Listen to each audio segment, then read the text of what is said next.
simplify. If he don't love you anymore, just walk your fine ass out the door. I do my head talk, check my nails. Baby, how you feeling? Head talk, check my nails. Baby, how you feeling?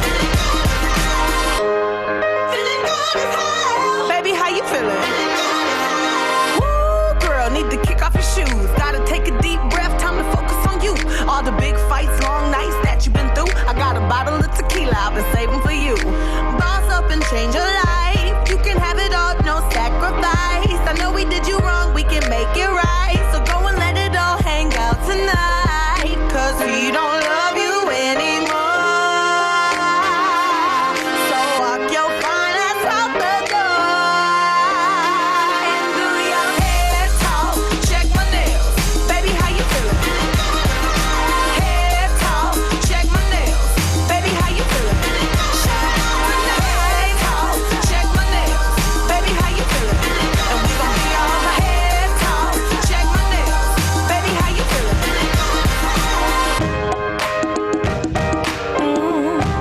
Yeah. Alright. Listen, if he don't love you anymore, then walk your fine ass out the door. And do your head talk, check my nails. Baby, how you feeling? Head talk, check my nails. Baby, how you feeling? Head talk, check my nails. Baby, how you feeling? And we gon' make you head talk, check my nails. Baby, how you feeling? Feeling good as hell. Baby, how you feeling? For anyone just joining, welcome to our Women in Sales webinar. We're going to kick off in just a couple minutes with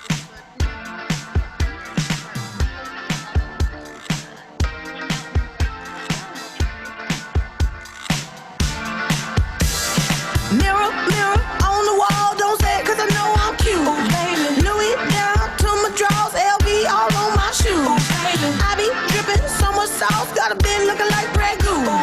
Lit up like a crystal ball, that's cool, baby, so is you, that's how I roll. If I'm shining, everybody gonna shine. I was born like this, don't even gotta try. I like shot a nigga better over time. They just say I'm not the baddest bitch you like. Ain't my fault that I'm out here getting loose. Gotta blame it on the goose. Gotta blame it on my juice, baby. Ain't my fault that I'm out here making news. I'm the pudding in the proof. Gotta blame it on my juice. Yeah, yeah, yeah, yeah, yeah, yeah, yeah. Blame it on my juice. Blame it on my juice. Yeah, yeah, yeah, yeah, yeah. Blame it on my juice. Blame it on my juice. No, I'm not a snack at all. Look, baby, I'm the whole damn meal. Baby, you ain't being slick. Don't dare try to cop a feel. The juice ain't worth the squeeze if the juice don't look like this. Hold up, nigga, please don't make me have to take your bitch. Shit. If I'm shining, everybody gonna shine. I was born like this, don't even gotta try. I like shot a nigga better over time. Heard you say I'm not the baddest bitch you like.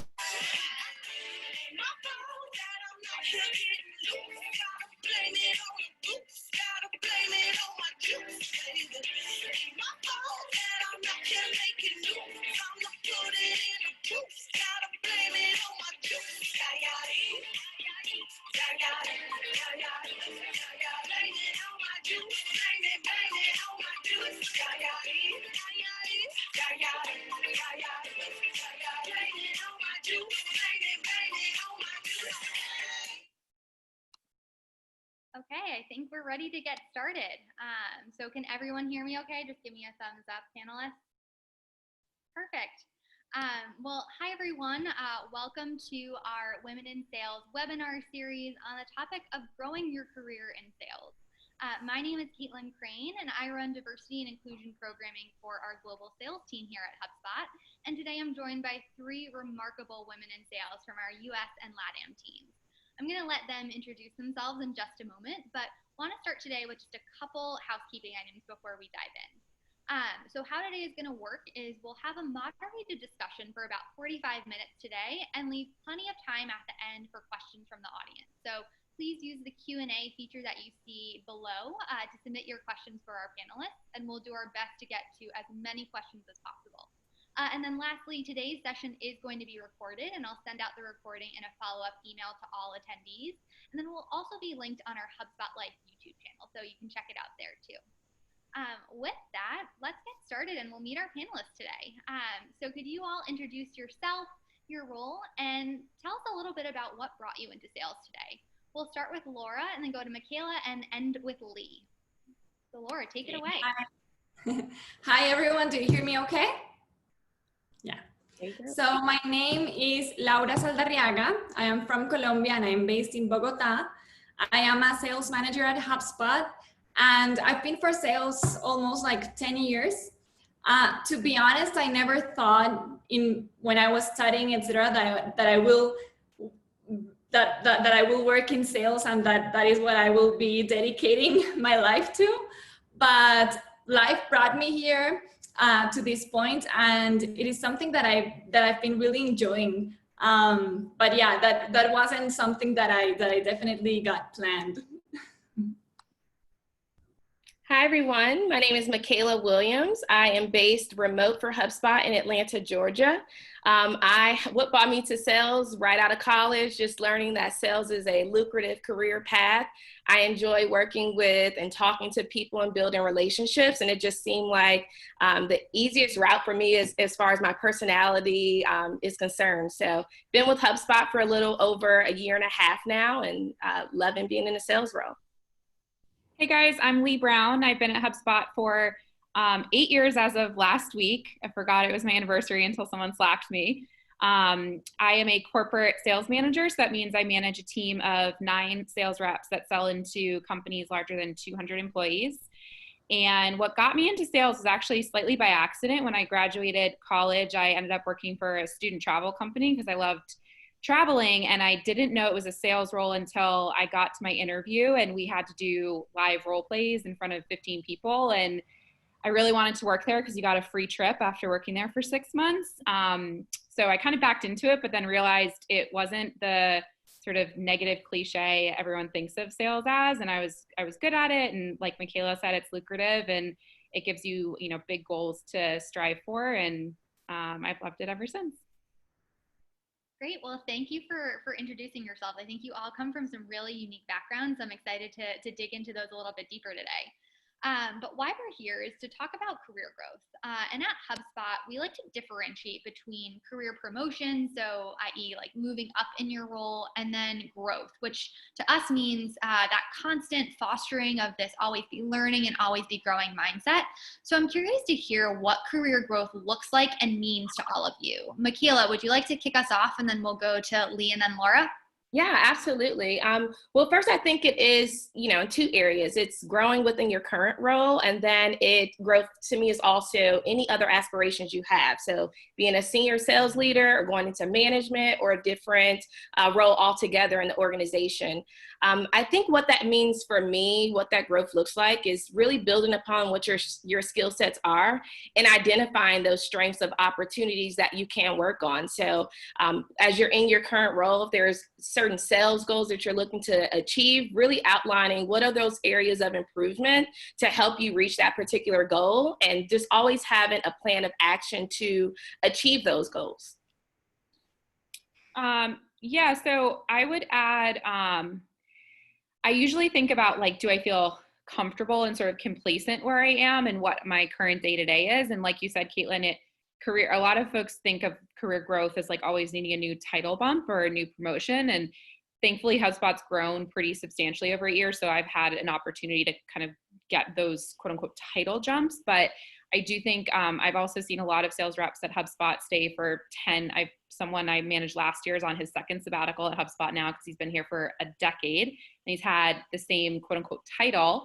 I think about fostering that growth mindset and sort of being really self-reflective and understanding, you know, do I feel like I'm coasting? Where can I push myself to learn or to grow? And that doesn't necessarily always mean getting promoted, quote unquote. I think it just takes a lot of self-awareness and to constantly challenge yourself to be curious and to want to learn and ask for feedback and all that sort of thing. So that's how I think about wanting to foster that growth mindset. Yeah, so in my case, like I believe like having a growth mindset will eventually bring you a career promotion, but it's not the other way around. And I don't know if any of you have ever find this question in an interview, but it's like, what's your superpower? And for me, like my superpower, I say that it's like the ability to reinvent myself while having the same role.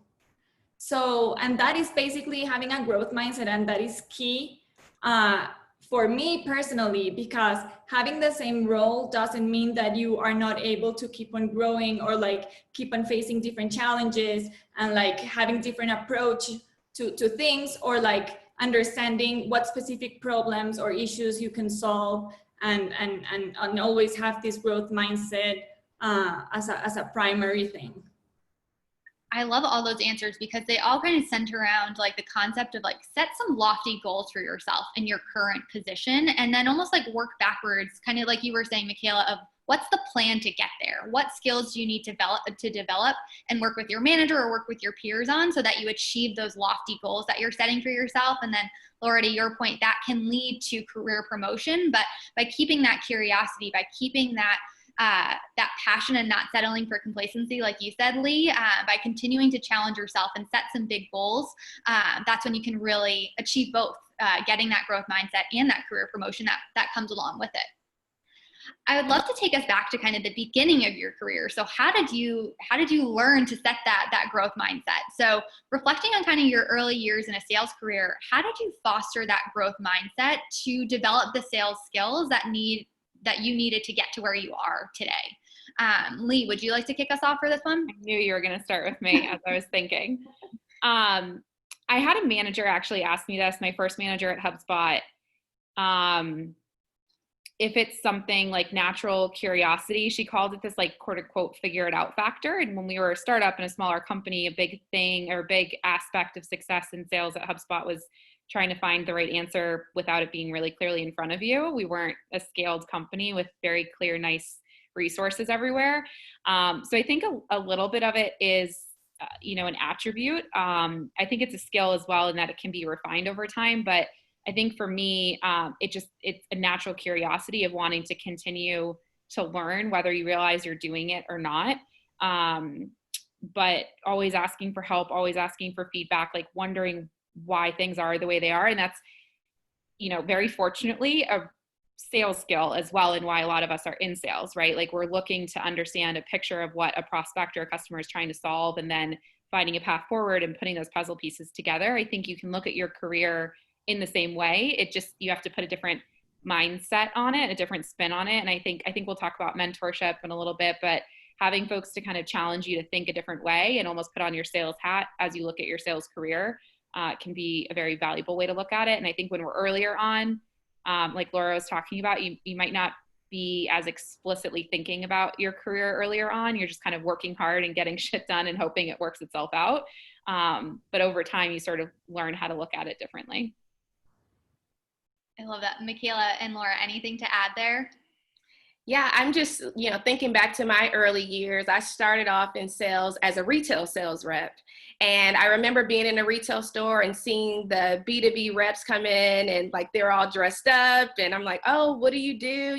Like curious as to, what type of sales role they were in. And I knew then that was a path that I wanted to take to get into outside sales. So I told myself in my head that I was a B2B rep in the store. And what I would do was really leverage the people, the customers that were coming in that own their own small businesses, and really just start to foster and grow my skill sets and interacting with customers that were coming into the store, because I just knew from that point that was the direction I wanted to take my career. Yeah, so in my case, it's definitely always making sure that I keep on learning. Like that must be like a constant.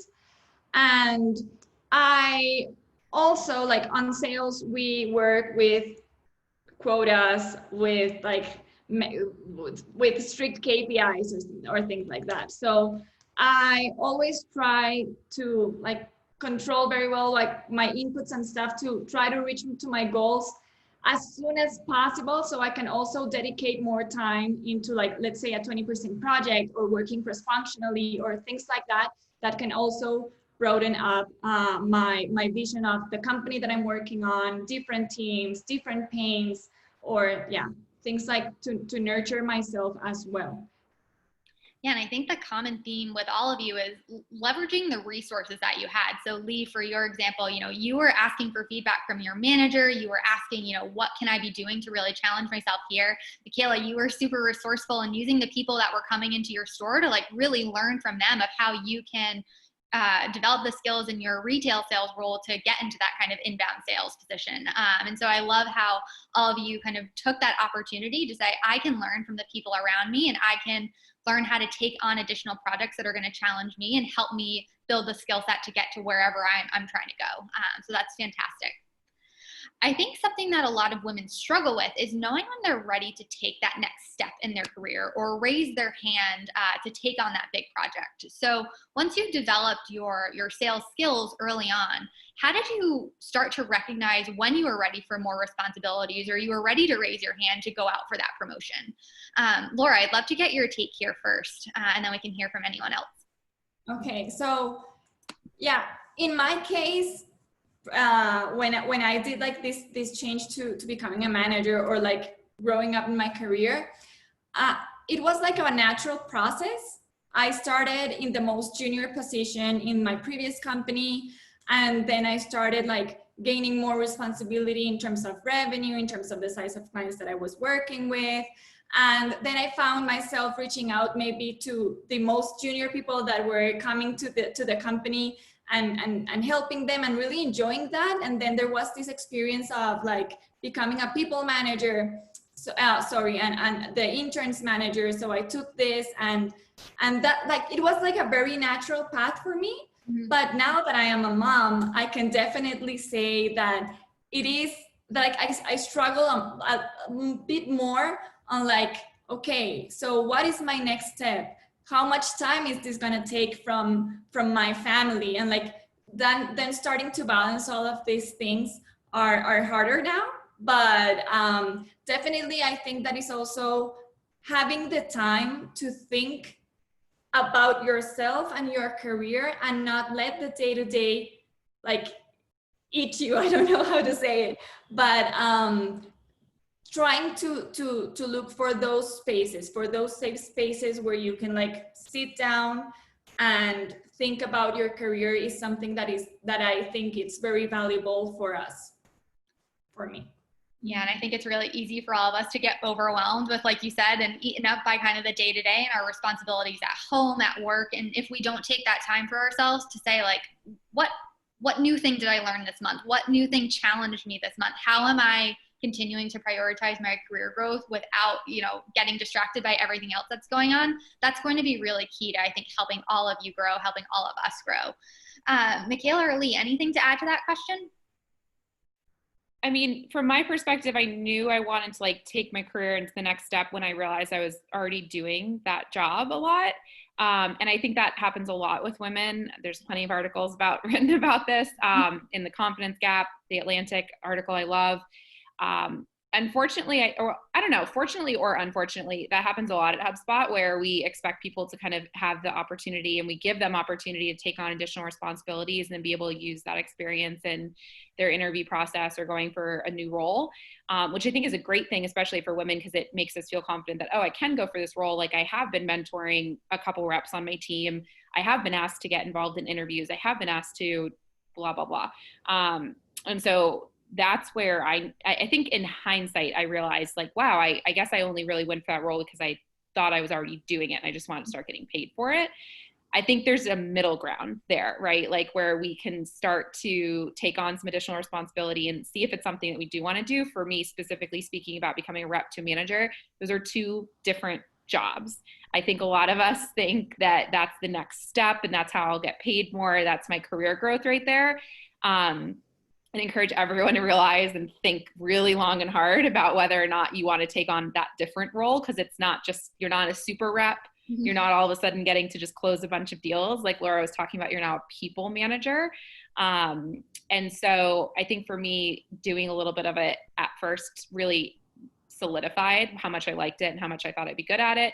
And then I went for it. I also think I needed someone to push me a bit. So I would encourage everyone to think about who you can have in your corner that, yeah, will be like a cheerleader, but also challenge you to think about, like Laura said, have space to think about your career, and challenge you to, and push you really. Cause I think a lot of women need that ally. Mine was a male, he was my manager actually at the time and just pushed me to do it. And I definitely needed that. And I don't think that's a bad thing. I think maybe some people think like, oh, I shouldn't need that push. Like, no, go find it, ask for it, get it. Cause it's helpful. Yeah. Yeah, I think it's kind of all about, we'll talk about mentorship in a little while, but there's mentors, there's sponsors, there's allies, and you need all in your corner to kind of continue to boost you up, to amplify your voice when you're not in the room, to help you amplify your voice when you are in the room. And it's not a bad thing, like you said, it's not a bad thing to have these cheerleaders that are in your corner and are going to help push you to get to that next level or to help you get better. Michaela, I'm curious, just in talking about like evolving your sales career, at what point in your journey up until now, did you feel like you finally got kind of ownership of your own career path? And how do you think that ownership over your role has changed over time? I think for me, it was once I realized and gained a high level of self-confidence. I think that was one thing that, something that I didn't have earlier on in my career. And once I recognized, my confidence and my skill set and knowing that this is, my career I've been in this industry for so long for a reason. And I am valued and I do bring a lot to the table. I think once realizing that is where I actually took ownership of my career, and really just knowing that, I'm able to quickly adjust to certain changes in circumstances. So I know, Laura, you mentioned becoming a mom. Like that's something that can completely change your outlook and perspective overnight, and really just balancing and juggling, how do you balance your career and your personal life? But I think once you've really identified, and for myself, that confidence, it helps me and drives me into, making or taking those next steps in my career. It's great. Laura and Lee, anything to kind of add to that ownership of your career question or thought? So for me, I think I started to own my career when I learned to say no. So I think that is a very powerful word, learning to say no, putting your boundaries, learning to say no to customers, to managers, to peers, etc. And not like taking everything and saying yes to everything and going like overboard with lots of things that you might not do right. And that is the thing, when I felt comfortable saying no, I think that is when I definitely had ownership of my career. Mm-hmm. I think the only thing I would add, and I think it's maybe I'm looking at it a little differently, is I worry a little bit about thinking about extreme ownership of your career, because to me it seems almost like you're trying to manipulate it, and I've seen a lot of times, again, with like the growth that HubSpot's gone through, people like so fixated on titles and being really short-term minded. And so I think if I told someone to like take more ownership of your career, like think about where you want to be in 3 years and figure out how you're going to get there, you might kind of knock yourself off your feet a little bit. And there's a balance. Obviously, I think at HubSpot, we think of things like 1 year at HubSpot, I used to joke HubSpot years is like 5 years at another company. And so I think just keeping perspective and focusing, like Laura said in the very beginning, doing your job, doing it extremely well, and things will work out. It does open doors eventually. So I think there's a balance between not focusing too much on like, what does my career look like, and thinking about every week or every month, and overly concerned around titles or what company you're working for. Like just focus on doing your job really well, and then thinking about what to do once you feel like you're in that complacent state where you need to challenge yourself a little bit. Yeah, I think that's a really interesting note. It's being the best salesperson that you can possibly be, and then having, you know, it's okay to have kind of an idea of where you can grow to and who you're going to like tap for help to get you there, and to be those, like that amplifying voice, that sponsor, that mentor, whatever. But it also, you can't let that consume you either. You have to give yourself kind of the space to see new opportunities when they pop up. And if you're so kind of blinded by this one goal, you know, you might miss these other opportunities that could really help you kind of grow your skill set, that growth mindset, help you with kind of that curiosity itch that you might have. So I think that's a really interesting perspective. I'd love to kind of double tap into that, because along the same lines, we've been talking about how hard it can not only be to recognize when you're ready for that next step, but it can also be really hard to advocate for yourself when you are ready for that next step, and letting others know that you're ready. And so, Michaela, let's start with you. How do you identify opportunities to take on new projects or leadership roles within your team? And then Laura, I'd love to get your perspective as well, because you kind of talked about that 20% of these projects that you can take on too. So Michaela, let's start with you. Yeah, so I think one thing that I try to do is, everyone's a leader on your team. It's really identifying and knowing the strengths of your teammates. So whether that be something simple as being a product champion, maybe you are sitting on calls to know like what products are being launched. You know, that's something that you can bring to your team meetings and share the information that you gather from, you know, taking time out of your day to become an expert. I think another way can be, you know, someone's on your team is new and you're great at onboarding, or just reaching out to say, hey, you know, do you need any advice and sharing your experiences? That's another way that I try to show up on my team and be a leader. So, you know, again, just focusing on, again, just understanding who's the makeup and the dynamic of your team, and stepping up and being a leader in your own right in areas that, you know, you have your strengths in. Yeah. I think that. So in my case, I definitely understood that your career is yours. Is like, you have to be the main advocate, and you have to own your career, and you have to give yourself time to think what is going to be your next step, and like to also try to talk to other people, talk to people about in other areas, talk to people that are working in different projects, and trying to find out and ask yourself, would I like this? Would I like that, etc. And taking that time for yourself. I think that is very valuable. Someone once told me, like, changes are an opportunity to find what you like, or to look for what you like. And I think that is something that is very interesting, because again, not working day to day with all the responsibilities that you have, you might take away that part. So having ownership of your career is giving you that time to understand what other projects you can have, and giving you the time to do it, and not like being all stressed out at the end of the month or the quarter to be reaching your quota, because that way you are not going to have that space of like having other projects in your hand. So. Yeah, and on that note, do any of you have advice, and this, you know, can be answered by anyone, of how to balance those additional projects that you're taking on, kind of in the same sense of like doing the job before you actually get the job? How do you balance those additional projects that are going to help you grow your career, but also making sure that you're consistently hitting your number, and you're, like, going back to our earlier point, being the best salesperson that you can possibly be in your current role? Do any of you have advice of finding and striking the right balance there?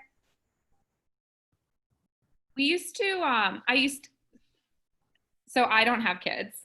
So Michaela and Laura, I'm curious what you're going to say to this, but I used to always think about it like nights and weekend projects. Like if I'm going to take on let's maybe say it's like a bigger project, right? Like it's not something I'm just like meeting with someone from marketing to give feedback on. I would think of it as like outside of my typical responsibilities. I also think that when you get to a point where you feel like you can do your job as a salesperson more efficiently than perhaps you were when you were in your first 6 months or a year and a half, ideally, like, you can do things a lot faster. So hopefully that gives you a bit more time to dedicate to additional projects. So I would think about like not taking on additional responsibility if you don't think that you can fit it into whatever time constraints you have. So like if you can't do it on nights and weekends, you have to do it during the day, that's going to eat away at your prospecting time or eat away at time where you need to learn the product better or whatever, you can't do it. But hopefully as a rep, like when you start getting to that point where you think you can do your job and then do 3 hours worth of laundry and then whatever, and you've got like some extra room, that's when I would say bring it on. But yeah, I guess a couple of ways to look at it. Yeah, so I really, sorry. No, sorry.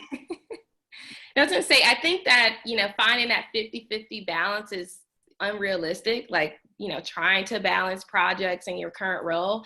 But I do think that obviously your role is what takes priority. And for me, like you mentioned, Lee, finding time after hours or maybe during a time in a day that you can block off and that, you can be super dedicated, using your time efficiently throughout the day just for your prospect and outreach to your customers, I think is best. But if you're overwhelmed with what is your current priority, I say hold off on those projects because you don't want that to take away from, how you're perceived. If you're lacking or slacking off in your current role, you don't want to go and take on a big project that, that you can't have, that you don't really have the time dedicated to achieve what you need to do. I definitely agree with what you both said, and I have a tip that worked for me. I really struggled with time management. Like for a year ago, I was really struggling with time management. And one thing that I saw that really helped me is color coding your calendar, right? So you have, I see like you're not, so it's like, okay, what is my main goal? And like color coding your calendar helps you to have like this visibility of how much time am I actually dedicating to this goal. Or if I'm not dedicating enough and I'm like using my time in other stuff, in other things that won't be positive to that goal. So that really helped me because that was eye-opening in how I was spending my time. I would take it one step further, and I'm a massive, anyone who I've ever managed calendar, like blocking off everything, which was what you're saying, Laura, too. But same thing. Anytime I've ever struggled with time management, it's because I've had all these like to-dos, but didn't put it on my calendar to actually like get it done. So calendar blocking, big fan. Big tip there. Same here. So just switching gears a little bit, thank you for all those great answers. I think those were super helpful to attendees. And I too am a sucker for a beautifully color coordinated calendar. But switching gears, like I said, Lee and Laura, I'm curious, when did you decide that management was the right career path for you? I think Lee, you touched upon it a little bit. So maybe you can kick us off here and then we'll go to Laura. Yeah, I mean, I think, like I said before, I had a very unique opportunity where I was a rep on a team that didn't have a manager. And so I was stepping up and doing a lot of that responsibility. And then I had a mentor / ally who really pushed me into it. In hindsight, I don't think I guess, and speaking back to like ownership and of your career and like what types of decisions you're making, I don't think I sat there thinking by the end of this year, I would like to have this title and do this thing. I was very opportunistic with it, but I feel very fortunate in that, sure, maybe I backed into it or maybe I fell into it or it was right in front of me. I think I've taken that as a learning lesson that maybe I shouldn't be as complacent or as like, I don't know what you want to call it, like waiting in the wings for like that next thing to like pop up right in front of you. And that I'm just very grateful that it happened, right? So I think trying to challenge myself and looking at where I could continue to grow or where I should take my next opportunity is something I think about a lot. But in terms of knowing I wanted to be a manager, I think, like I said, doing the job. I had a rep on my team who was struggling and I worked with her. We were peers. And I got her off of a performance plan, and just seeing that, first of all, I didn't get her off. She got off herself, but I was helping her, and seeing that happen, it's hard to, the joy or like the proudness that I felt was better even than like hitting my quota. And as soon as that happened, I was like, that is even better than this over here. So I guess that would be my moment. Caitlin, sorry. Yeah, I know. I think that's great. Like you had this shift where you're like, I get this personal fulfillment or enjoyment about helping other people become the best salespeople that they can possibly be. And I think that's what makes a great manager, of that quality to be able to lift your people up and teach them what you know, but then also be willing to like learn from them as well. And we don't have to get kind of down that road. But Laura, I'm curious, what brought you into a management role? So as I mentioned earlier, I think it was like a very natural process for me. So as I started with the more junior position, and then started growing in terms of responsibility, and then suddenly becoming informal career buddies of the most junior people, or then being asked to be the interns manager 2 years in a row. So those were experiences that I said, okay, this is something that I am definitely interested in. And I started talking to my manager during my one-on-ones and saying, so, hey, this is the career path that I actually want to take on. What do you think that I still need to be working on? What things do I need to improve? What things do you think that I'm doing right, etc. And it took a long time. I think it took also patience in the team that I was in. It wasn't from day to night that I become a people manager, but I had to wait until there was the opportunity, there was the headcount, etc. And I actually have a nice story about that, because the headcount opened when I was just two weeks from giving birth to my daughter. So that is a hard time that you're like very emotional and with lots of things, etc. But that was definitely something that I wanted. And it was like several years that I've been saying, okay, this is what I want. This is my goal. And 2 months after giving birth to my daughter, I went there, did the interviews, everything. And I got the job, and they waited for me until I had the maternity leave. And yeah, so that was a great experience, and something, and it taught me that definitely if you have like this goal, you must talk to your manager, you must give visibility, you must talk with other managers, and you must be patient as well. Mm-hmm.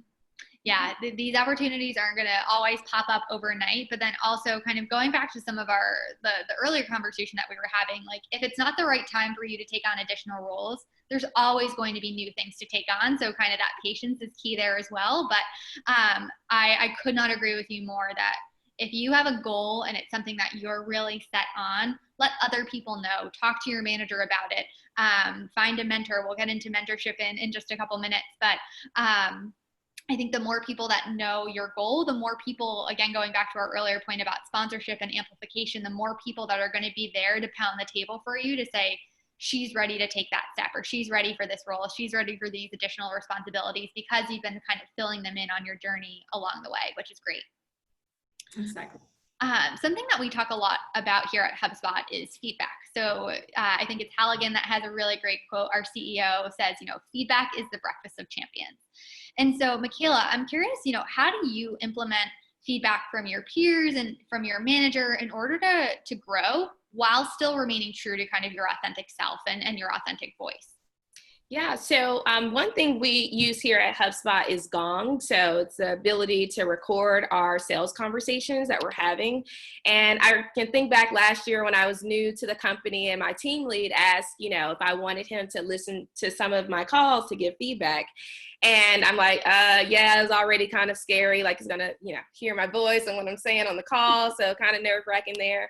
But in that call, in our one-on-one with my team lead, he gave such, I felt it was kind of harsh at the time, but it was so needed. The feedback that he gave me, I was quickly to, turn it around, able to jot notes down and incorporate that into my next sales call. I didn't take everything that he said, but just kind of took the overall advice and made it my own. And it really helped me to get up to speed a lot quicker. and overall just helped me to, get an early start at my success here.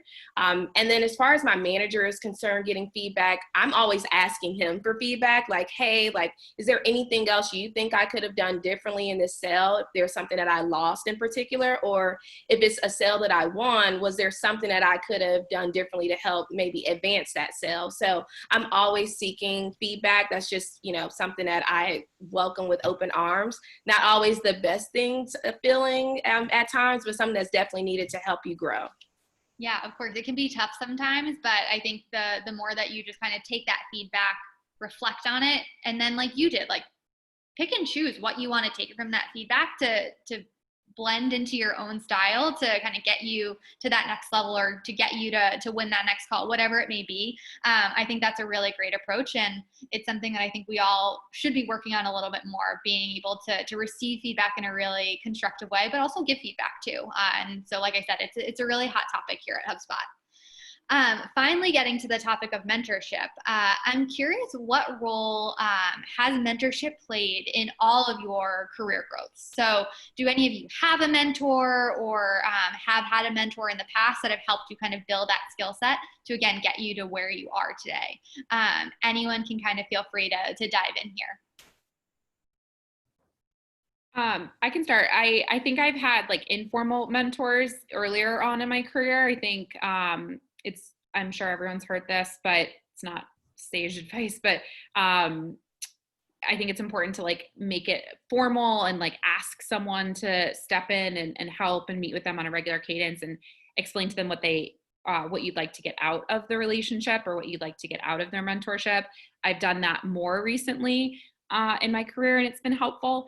I have a new boss at HubSpot, and actually, funny enough, he asked me, one of the first questions he asked me was, who are my mentors? Who do I work with? And I listed off a couple people, and he noted that none of them were women, which I never really thought about. I think it makes a lot of sense. I've quote unquote grown up at HubSpot, and I think are constantly working to try and get more women in leadership positions, but there's not really a lot for me to like choose from, if you will. So he connected me with a woman at one of his previous companies. So I think a couple things is, I think, ask for help in like meeting people to find a mentor, and potentially like outside of your network or outside of the company that you work for, and that can add a lot of value. Make it formal and let them know potentially what you're struggling with, or ask them for help on, like Michaela was just talking about, with feedback. If you've done a good job asking for feedback and getting feedback from your managers and your peers, you can then turn that around and ask for coaching from your mentor in those areas. And I think that makes it a little bit easier versus saying, hey, I want a mentor, I want to progress my career, but you don't really have like a what's holding you back or what you're trying to really grow into. So I think those two things, feedback and then working with the mentor, I think are actually tied really closely together. Yeah, I was very fortunate in my interview process with HubSpot. One thing that I asked for coming into the company was a mentor. Being a person of color, sometimes, coming into a new organization, you could feel alone or just have these other, feelings of, who to reach out to and not, wanting to feel supported. And thankfully here at HubSpot, we have a great ally program in place here. And I was assigned a mentor from day one, and he's been a phenomenal resource for me, honestly, just connecting me with folks throughout the company and being a remote employee. So for me, to have that be a part of my interview process and being so open and candid and saying, hey, this is what I need to feel supported and, feel comfortable in taking the position here at HubSpot, and able to get that. And the mentorship for me has been a great experience so far here. I love that. I love that you just asked up front in your interview process, like, what are you going to do to help me succeed here, and ask for a mentor as part of that package.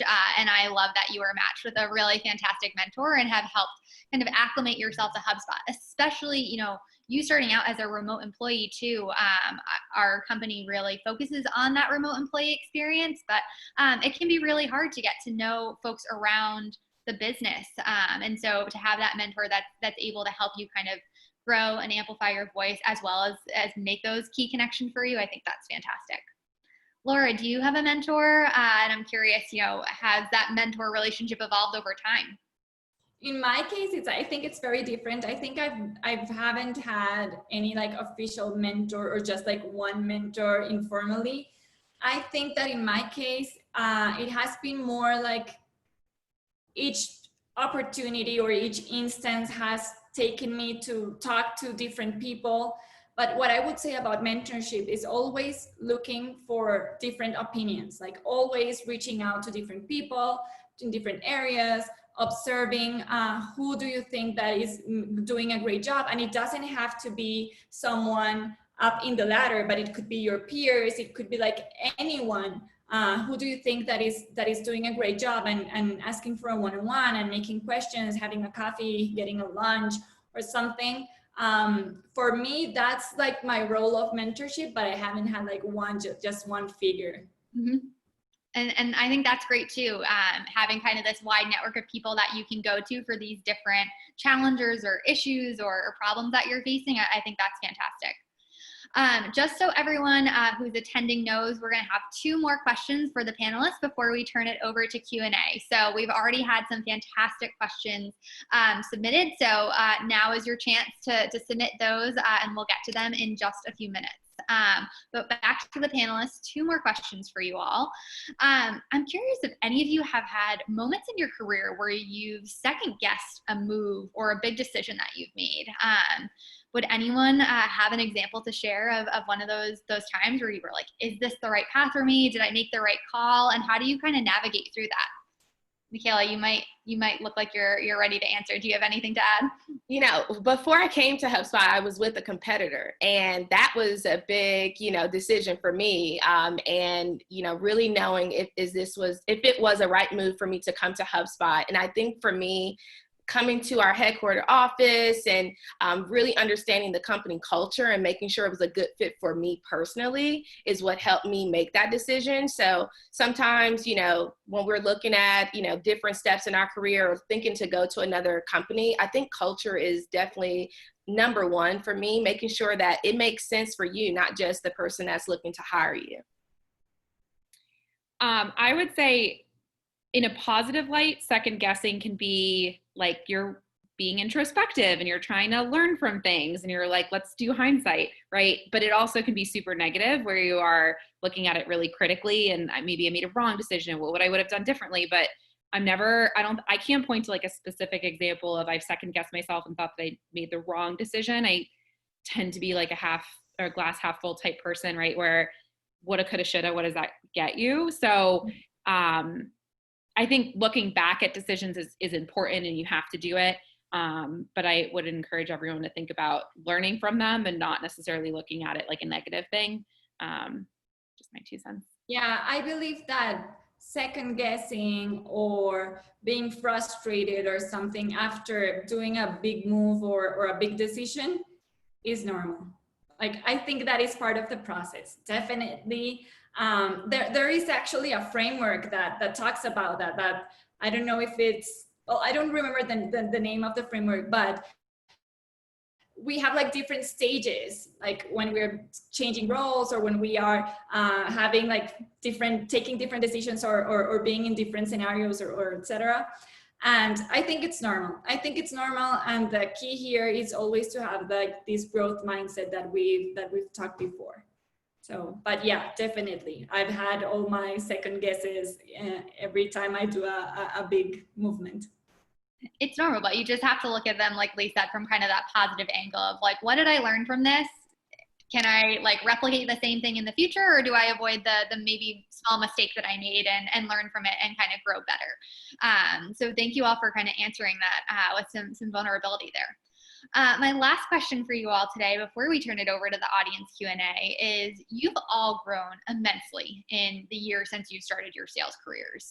I'm really curious, what keeps you in sales today, and why should others consider it as a long-term career choice? Michaela, let's start with you, then we'll go to Laura and wrap up with Lee. Oh, wow. So sales is so exciting, right? The thrill of it all, the different challenges, no day is the same, is what I personally appreciate about being in sales. You're constantly meeting new people. I love solving for businesses' challenges that they have. So for me, that's what keeps me grounded in a sales career. I think that, while we hear that it is very lucrative, it's, very lucrative career path for you, it's also known that sometimes, just like with any entrepreneur, there's going to be times where it's not as great. It's really working yourself out of those moments to, get to that peak and into your overall sales goals for the year.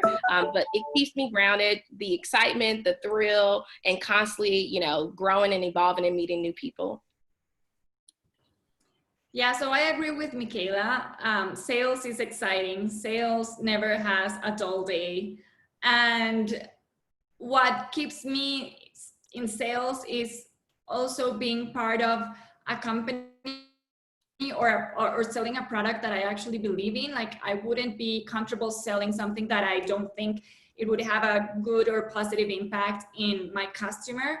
So that is something that I definitely need to keep me in sales, like believing in that product that I'm selling, believing that I'm having a positive impact, believing that I'm actually solving a need.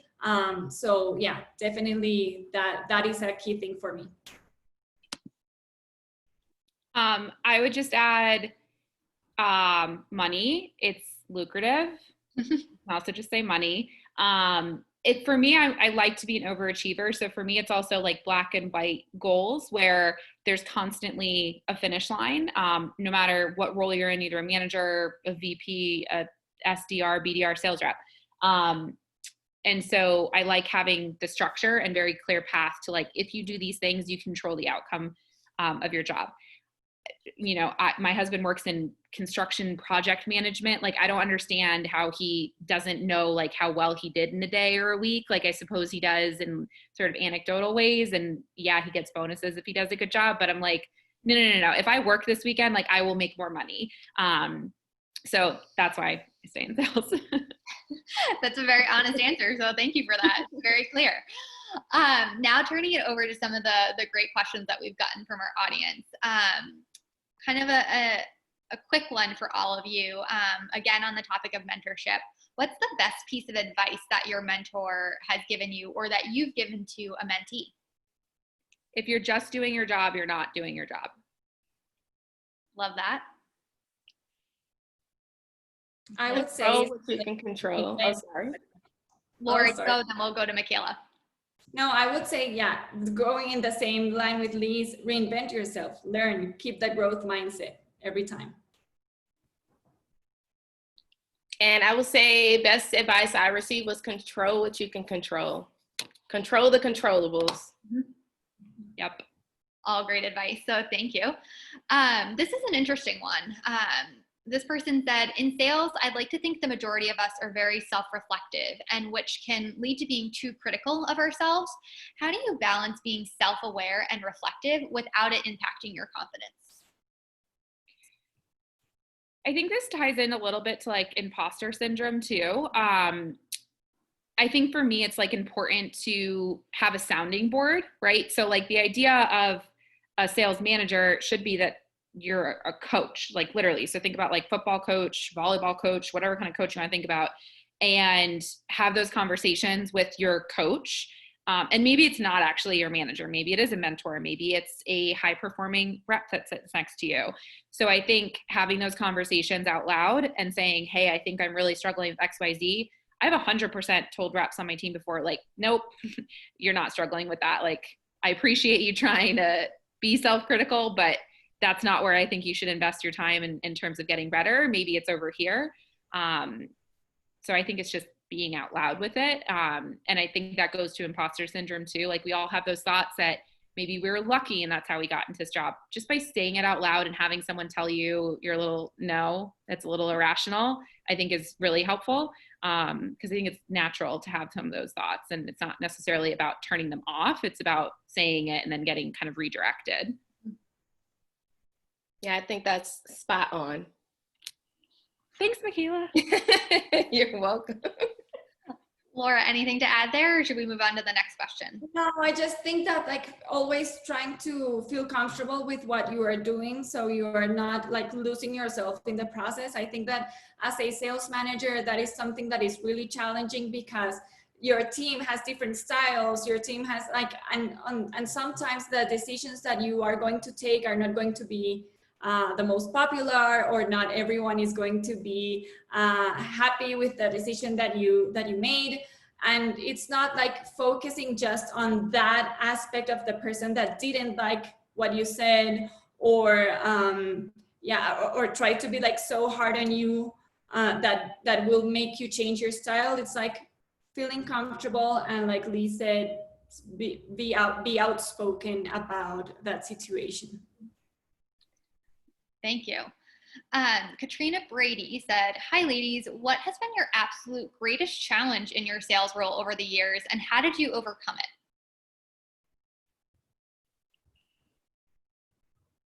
That's a big question. Big question. Biggest. Oh, so many. Let's see, the biggest challenge. I'll start, and I'll probably think of another one as Lauren will go. I think like working yourself out of slumps or out of negativity. At HubSpot, we're on monthly cadences, so it actually sometimes is nice, because the greatest thing is you start at 0 on the first of the month, but the worst thing is you start at 0 on the first of the month. And I think that took me a little bit of time, is getting like my head right, so to speak, and my attitude. When I was really early on in my career, I'd get like overly frustrated or overly hard on myself. And Dan Tyre, if anyone wants to follow him on LinkedIn, he's a great mentor and is more than I think he actually has a quota of mentors that he takes on. But he came and spoke to us in lots of sales settings where he like would pump us up and give us this little speech around like how important your attitude is. And when I first heard it, I'm like 21, I'm like, yeah, in one ear, out the other, like, sure, if I have a good, mental attitude, my quota will just magically happen. But it very, very genuinely does have an impact. So I think like just your attitude and working yourself out of slumps and being able to change your mindset really quickly is one of the hardest things I've learned. I guess, I don't know if it's a specific challenge, but I mean, it goes along with your like glass half full personality, Lee. So I think I tried a lot. It's perfect. That was your answer. Michaela, do you have something to add? Yeah, I was just thinking back. One of the biggest challenges I've ever had, I don't know if anyone on the call has had to work in a team sale environment where there's multiple sales rep to drive a sale. And if you have someone involved in that team that isn't pulling their weight, that can be a difficult or challenging experience. I know I've had a challenge like that before. And one thing I had to do was really sit back and self-reflect to say, what can I do to help us move together as a unit to move the sale along the process? What are things that I can change to maybe impact or inspire this person to, pick up their end of the weight in the selling process? So if anyone's ever working in that type of situation, I think, like Lee mentioned, having a good attitude is going to be the first thing you have to do, because if you have a bad attitude, that's not going to positively course correct what's happening. I think that's great. And so one last question for us to end on a really positive note today. Moray Kang wrote in, what unique value do you feel that women in sales professionals add to the industry or your team? And why do you think it's important that more women need to be in this space? Laura, let's kick off with you. Oh, We've got 2 minutes left, so we'll run through this. Yeah. So I think that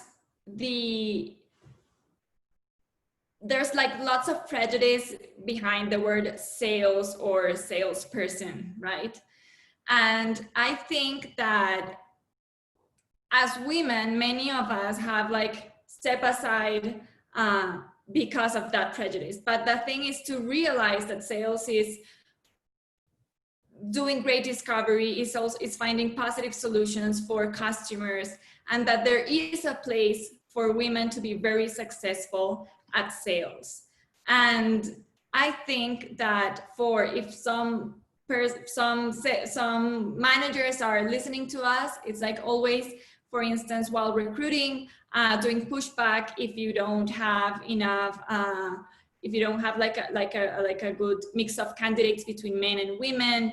And I do believe that there is a great place for us and that we can actually be very successful. I don't know if I answered the question, by the way, because the question was like why do we need more women in sales?